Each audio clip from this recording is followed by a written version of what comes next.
నమస్తే ఫ్రెండ్స్, నేను మీ Ashwitha. Welcome back to Ashwitha's recipes. ఈరోజు మన రెసిపీలో చాలా కమ్మనైన చాలా టేస్టీ రెసిపీ వచ్చేసి దొండకాయ మసాలా కర్రీ. ఇది చాలా టేస్టీగా ఉంటుంది.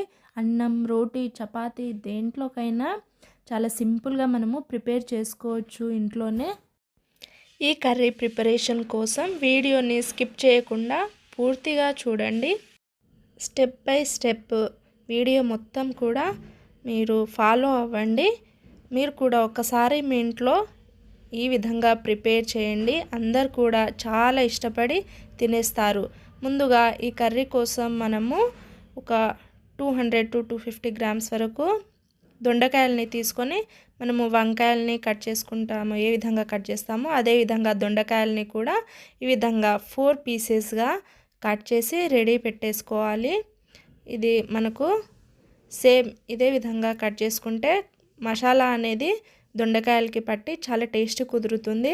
ఆ తర్వాత మనము స్టవ్ ఆన్ చేసి కడాయి పెట్టుకొని హీట్ అయ్యాక 2 టేబుల్ స్పూన్ వరకు ఆయిల్ వేసుకోవాలి.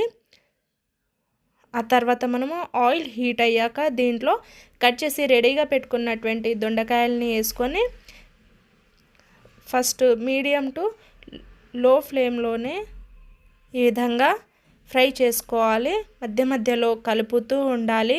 దొండకాయలు మొత్తం కూడా మంచిగా ఫ్రై అయ్యాక మనము ఒక ప్లేట్లోకి పక్కన తీసి పెట్టేసుకోవాలి.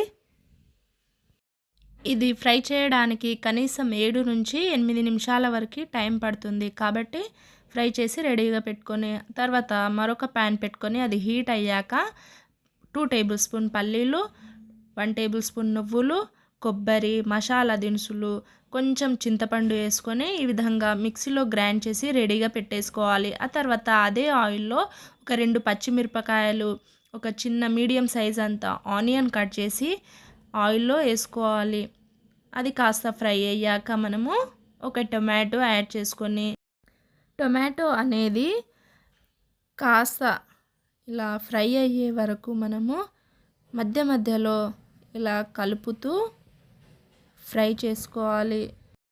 టొమాటో కూడా కాస్త సాఫ్ట్గా ఫ్రై అయ్యాక దీంట్లోనే ఫ్రెష్గా దంచి పెట్టుకున్నటువంటి అల్లం వెల్లుల్లి పేస్ట్ని ఒక టేబుల్ స్పూన్ వరకు యాడ్ చేసుకొని అది కూడా పచ్చివాసన పోయే వరకు ఇలా బాగా కలుపుతూ ఫ్రై చేసి ఉంచుకోవాలి.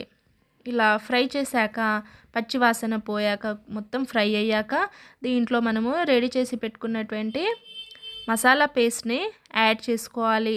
ఆ తర్వాత ఇలా ఆయిల్ అనేది పైకి తేలుతూ ఉంటుంది. మనం ముందే ఫ్రై చేసి తీసుకున్నాము కాబట్టి ఇలా ఎక్కువసేపు ఫ్రై అవ్వాల్సిన అవసరం లేదు.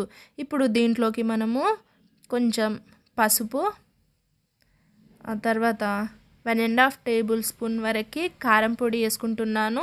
మీరు స్పైసీ ఎక్కువ కావాలనుకుంటే కొంచెం ఎక్కువ యాడ్ చేసుకోండి. రుచికి తగినంత సాల్ట్ వేసుకొని ఒక్కసారి ఇలా బాగా కలుపుకోవాలి. ఇలా కలిపేటప్పుడు మసాలా ఏమైనా మాడిపోయినట్టు అనిపిస్తే కొంచెం వాటర్ వేసుకొని కలపవచ్చు. ఇదంతా కూడా 1 నిమిషం పాటు ఇలా ఫ్రై చేశాక ఇలా ఆయిల్ అనేది పైకి తేలుతున్నప్పుడు మనము ఒక గ్లాస్ వరకు వాటర్ని యాడ్ చేసుకొని ఒక్కసారిగా ఇలా బాగా కలపాలి. చూడండి, గ్రేవీ అనేది మరీ గట్టిగా ఉండొద్దు, మరీ పల్చగా ఉండొద్దు. ఇలా ఉడికేసరికి కొంచెం దగ్గరవుతుంది. కాబట్టి ఇప్పుడు మనము ఫ్రై చేసి పక్కన రెడీగా పెట్టుకున్నటువంటి దొండకాయల్ని యాడ్ చేసుకోవాలి. ఇప్పుడు యాడ్ చేశాక మనము మీడియం టు లో ఫ్లేమ్లో మంటను పెట్టి ఇలా మనము కొంచెం ధనియాల పొడి యాడ్ చేసుకొని ఉడికించుకోవాలి. మనము హై ఫ్లేమ్లో పెట్టినట్లయితే మసాలా అనేది కింద మాడిపోతూ ఉంటుంది.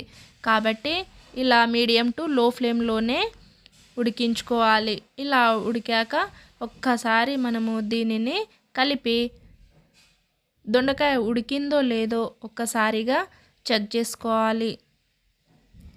ఇది ఉడకడానికి కనీసం 7 నుంచి 8 నిమిషాల టైం అనేది పడుతుంది.